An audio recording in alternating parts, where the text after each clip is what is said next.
He's our expert from 5 Reasons Sports. Ethan Skolnick with us. Always happy to have you. Good to be here with you, Steve. Covering a fun team to watch. The Heat have won 2 of their first 3, had a 7-point lead in the fourth quarter tonight. How do you feel? What are your observations through the first 3 games? Well, they've carried over the good feeling they've had since camp. You know, they come back 2-1. We thought they'd probably lose the Milwaukee game and win the Minnesota game. But either way, 2-1 without Jimmy Butler. The biggest thing about this team, really, really resilient, young, played 4 rookies tonight. Kendrick Nunn has been tremendous. I know we're going to talk about him. Yeah. But this team, the pieces fit in a way they haven't fit the past couple of years. They've gotten rid of Whiteside. Everybody feels better.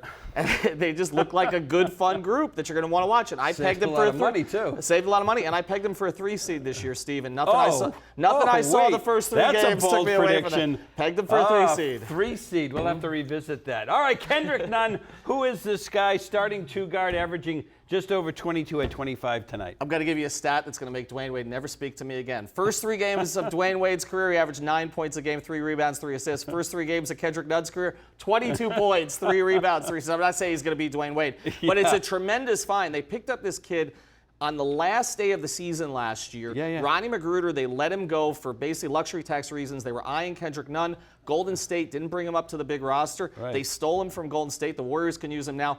The thing I love about this kid, he has not had a bad game yet. I was out in Vegas for Summer League, did not see him have a bad game there, hasn't had a bad game in preseason. He plays with total calm and poise. He's for real, and I'll tell you this, he's the starter going forward. Even when Jimmy Butler comes back, Kendrick Nunn will be the starting 2 guard. All right, so let's talk about Jimmy Butler. Misses the first 3 games of the season for the birth of his daughter. Congratulations. Did the Heat know about this? When is he back?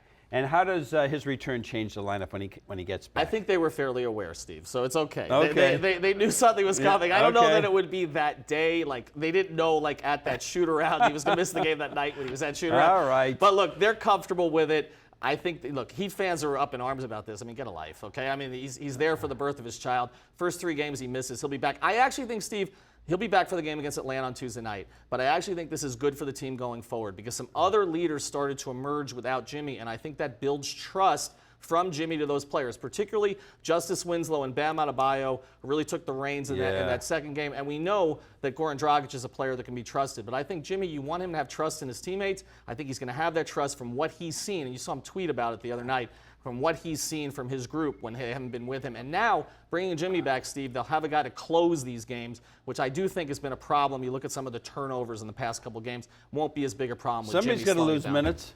Well, Deion Waiters has already lost his minutes. I think that's already happened. But I think Tyler Herro's minutes will come back a little bit. I think Tyler's going to go back to the bench. Jimmy's going to start at the 3. Kendrick Nunn starting with Justice Winslow. Goran Dragic coming off the bench with Tyler Herro. Their perimeter rotation is set. Jimmy's going to play 35 to 38 minutes a night. Deion Waiters still not playing, supposed to be suspended 1 game. Still haven't seen him. He's just a knucklehead on Instagram. Will he be worked in at some point? Well, I think they have to work him in if they're going to deal him. But look, they've been trying to deal him for a long time. And it's not really the contract. He's got 2 years left, and it's not that expensive. But the thing is that the book is out on Deion at this stage. And what a lot of organizations look at is if the Miami Heat organization, which along with the Spurs is sort of one of the most stable organizations in the sport, if they can't make it work with a guy, other organizations worry that they can't make it work with that player either. So I do think it's going to be difficult to trade him. But look, the way Kendrick Nunn's playing, like, there's just no room for Deion Waiters right now. I thought he was going to be a big scorer for them off the bench. Goran Dragic accepted the role. Deion Waiters did not. That's why you're seeing Goran Dragic go for 6th man of the year, and Deion, they're going to still try to move him. Well, they might play him to trade him. The Heat back home Tuesday against Atlanta. How do people get to hear more from you, my friend? Well, 5 Reasons Sports is the network we started about a year ago, but 5 on the Floor is the podcast, and we're podcasting every single day, Steve. Are you even here every single day? I'm not here Friday and Saturday. Look at that. We're doing it every single day. We're working harder than Steve Shapiro. Nobody works harder than Steve Shapiro. 5 on the Floor podcast, just type it in on your favorite podcast provider. iTunes, Spotify, Podbean if you're an Android person. Any of those places you can find us. And 5reasonsports.com where I'll be writing again. Ethan Skolnick. Thanks. Thanks, boss.